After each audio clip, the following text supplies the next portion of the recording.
కొంతమంది సరెండర్ అయినరు, ఇద్దరు ముగ్గురు. ఒక అతనే ఫైరింగ్ చేస్తే అతన్ని కొంచెం ఫైరింగ్ చేసి ఆ విధంగా బాగా ఇంకా గుర్తున్న సంఘటన ఉందా? ఇంకా ఆ విధంగా అంటే ఒక దగ్గర చెదలగుమ్మి ఎన్కౌంటర్లో కూడా మేము మహిళలమే తప్పించుకున్నాం సార్. నలుగురు చెదలగుమ్మి అని అడవిలో సార్ అది. అంతా స్నానాలకు పోయినాం మేము. మళ్ళా స్నానాలకు పోతే మనలంతా దళం అప్పుడు క్యాంపు నడుస్తుంది. అక్కడ అందరూ ఉండరు. ప్రభాకర్ ఉన్నారు, అది ఈ సాంబశివుడు ఉన్నాడు. మొన్న చనిపోలేదు సార్ సాంబశివుడు, మొన్న కోనాపూర్ సాంబశివుడు ఆయన ఉన్నాడు. మా కమాండర్ కూడా కొద్ది రోజులు ఇక్కడ కలకుర్తి ఏరియాలో. అశోక్ చనిపోయిన తర్వాత ఇంకా ఆయన కూడా కమాండర్గా ఉన్నాడు. అక్కడ అచ్చంపేట సైడ్ కూడా కమాండర్గా పనిచేసిన ఆయన దగ్గరనే పనిచేసినాం మేము. మీ అందరు స్నానాలకు వెళ్ళారా? స్నానాలకు ఆ నలుగురం పోయినాం సార్. నేను రమకాంత్ భార్య ఉండే, ఒక ఆమె ఇంటి దగ్గర పెళ్లి చేసుకొని వచ్చిండే, ఈ రజిత కాక పద్మ అని ఉండే. ఆ పాప సరిత అని ఒక పాప ఉండే, ఇంకొక అమ్మాయి ఉండే, భార్యతో ఏమో ఉండే. వీళ్ళందరి కొత్తనే నేనే కొంచెం అటు తెలిసిన మనిషిని, ఇంకా కొద్దిగా సీనియర్ మనిషిని, కొద్దిగా ఏరియా ఇక్కడ పోవాలన్నా తెలిసిన దాన్ని. అందరిని స్నానాలకు పంపించిండు. పక్కన జనార్దన్ షికారుకి పోయిండ్రు, ఏమన్నా దొరుకుతుందేమో కానీ పని తీసుకొని షికారుకి వెళ్ళిండ్రు. మమ్మల్ని ఆడ స్నానం చేయండి అని చెప్పి వెళ్ళి దారం మొత్తం పైన ఉన్నారు. ఇద్దరు మళ్ళా సమానికి వెళ్ళిండ్రు సార్. ఇంకా క్యాంపు కాబట్టి సామాన్ ఎక్కువ కావాలి కదా అడవిలో. పెంటల అది ఏ ఊరో దగ్గరలో ఉంటుంది అక్కడ, చెంచు పెంటలు ఉంటాయి సార్. అట్లా దాటుకుంటా నడుచుకుంటూ వెళ్ళిపోయిండ్రు. ఇంకా కొంతమందే ఉన్నారు, బాగానే ఉన్నాం సార్. 30 మందికి ఎక్కువ ఉన్నాము, 30-40 మంది ఉన్నాము. ఇట్లా ఇక్కడ 3 బ్యాచ్లు ఇట్లా ఉన్నాము మేము. ఇంకా పోలీసులకు అప్పటికి క్యాంపు జరుగుతుందనే విషయం తెలిసినా సార్ వాళ్ళకి. తెలిసి ఇట్లా సామాన్కు అక్కడిక్కడ పోయినాం కదా సార్ మేము.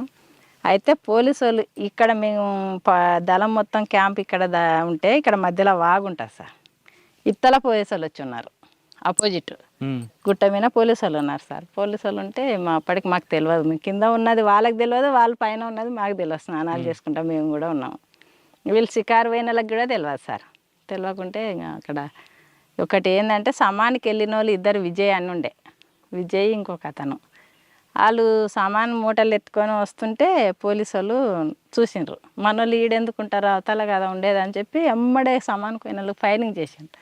అప్పటికి మేము స్నానాలు చేసి క్యాన్లలో నీళ్ళు పట్టుకొని గుట్ట ఎక్కుతున్నాం సార్. ఇంకా పైకి క్యాంప్ మీదకి ఎక్కుతున్నాము.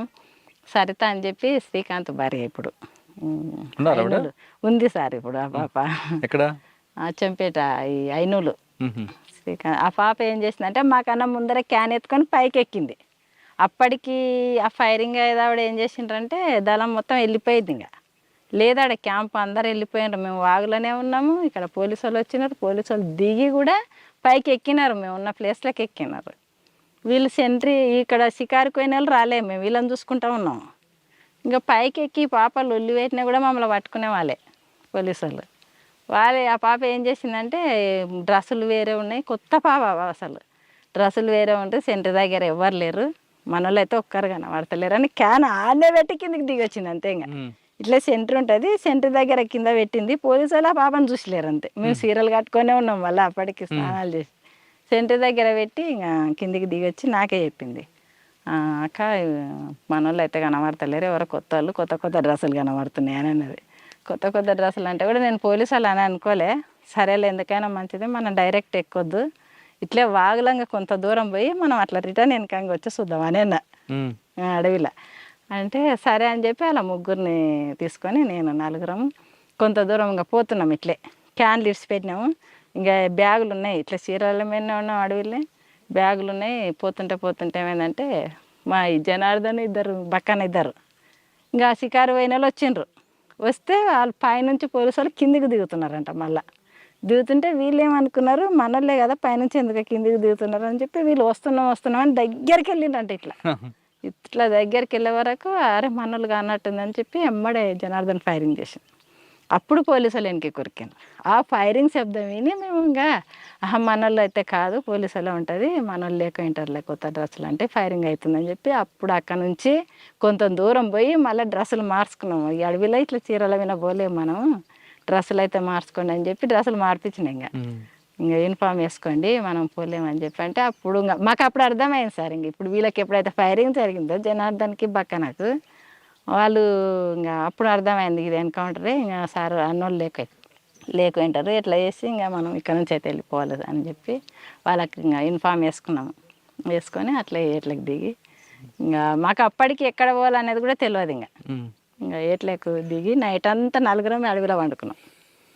ఇప్పుడు కృష్ణానది ఉంది కదా సార్, కృష్ణానది దాటి అవతలకి అడవిలో వండుకున్నాం. ఇంకా అక్కడ ఎట్లా సెంటర్ కూర్చుంటాం, ఇంకేం భయం అదేందో కానీ సార్ చాలా ధైర్యం ఉంటుందిలే.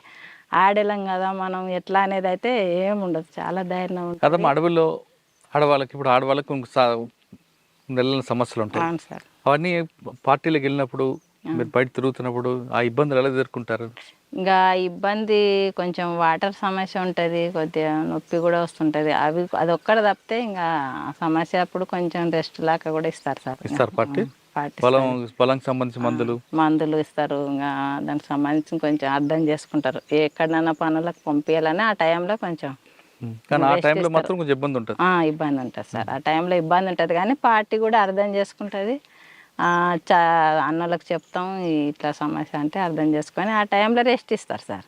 ఎక్కడైనా పంపించాలంటే ఏమైనా సమస్య లేదంటే మనం వాళ్ళతో పాటు యథావిధిగా వెళ్ళిపోతాం. సమస్య ఉంటే అన్నలకు చెప్తే అర్థం చేసుకొని రెస్ట్ ఇస్తారు సార్. కానీ రాత్రులు ఎలాగమ్మా అసలు? మాకు ఇప్పటికీ అదొక పెద్ద సమస్య. అది అవునా సార్? చీకట్లో ఎలాగుంటారు అసలు? లైట్లు ఉండవు సార్. ఎంతసేపు ఉన్నా లైట్లు ఉంటుంది, ఇంత చిన్న టార్చ్ లైట్ ఉన్నా అది వెయ్యం ఎక్కువ. ఏదైనా మన గుంతనంలో ఏదైనా డౌట్ ఉంటేనే చిన్నగా వేసి చూడడం. అది ఉంటే ఏమవుతుంది లైట్లు ఉంటే ఇంకెమ్మడే పోలీసు వాళ్ళు పట్టేసుకుంటారు సార్. మీరు ఎలా పడుకుంటారు అక్కడ రాత్రులు?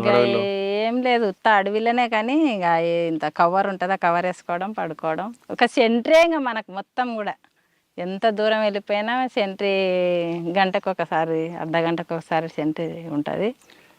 బయట నుంచి పోలీసులు వస్తే ఫైరింగ్ రెడీ అవుతారు. అవును సార్. దానికి మీరు ప్రికాషన్ రెడీ ఉంటారు.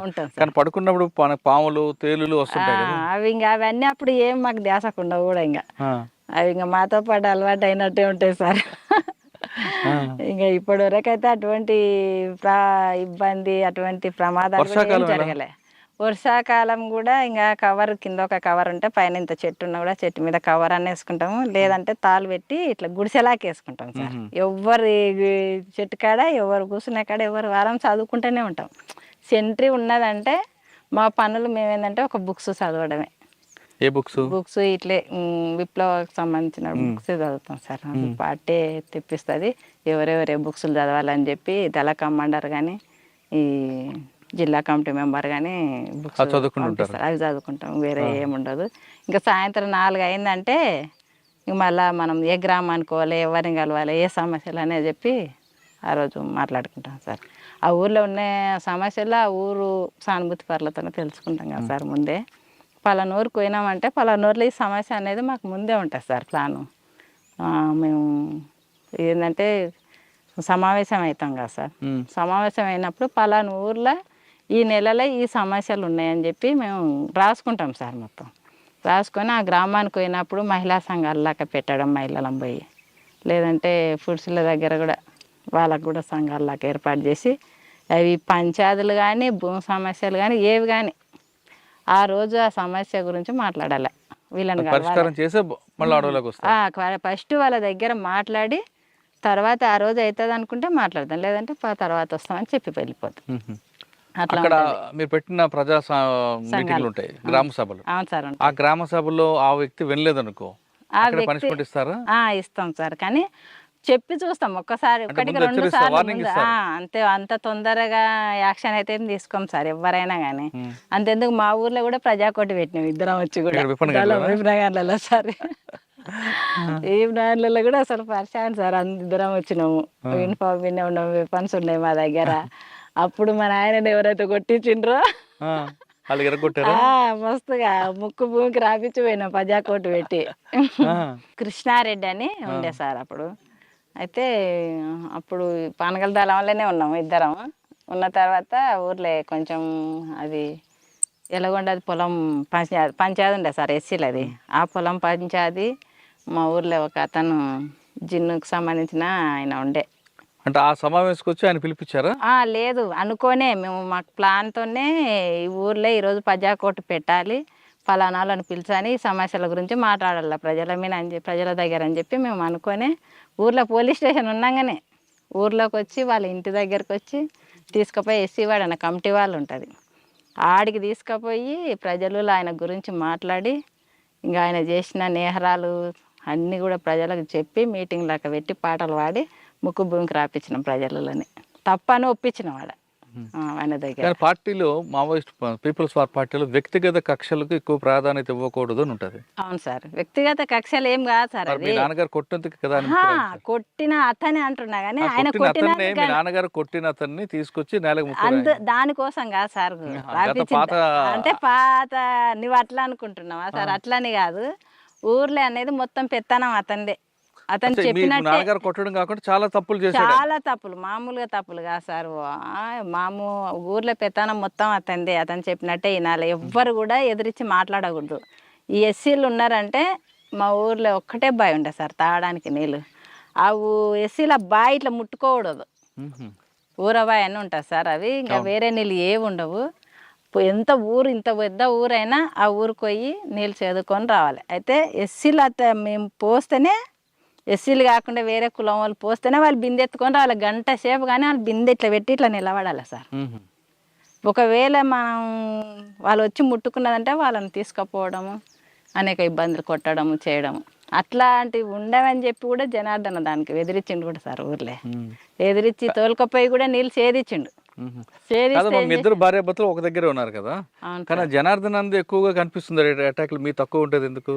జనార్దన్ అప్పటికే 90 కన్నా ముందు నుంచే పార్టీలో ఉన్నాడు కదా సార్. ఇప్పుడు నేను పోయింది అప్పటికి కొత్తగా బాగా తెలియదు, ఇంకా ఏరే తిరిగి చేయడము అది. ఇంకోటి జనార్దన్ కమాండర్ కూడా ఉన్నాడు కాబట్టి ఎక్కువ ఆయన ఫోకస్ ఉంటుంది సార్. అది ఎంత 8 సంవత్సరాలు ఉన్నారు మీరు? 8 సంవత్సరాలు. 8 సంవత్సరాలు ఇప్పుడు మీరు చెప్పినవన్నీ గుర్తున్నాయి. కానీ పార్టీలోకి వెళ్ళిన తర్వాత మీరు చేసిన కొన్ని మంచి పనులు ఉన్నాయి, కొన్ని పార్టీ ఆదేశాల మీద కొట్టడం ఉంది. ఎప్పుడైనా బాధపడ్డారా?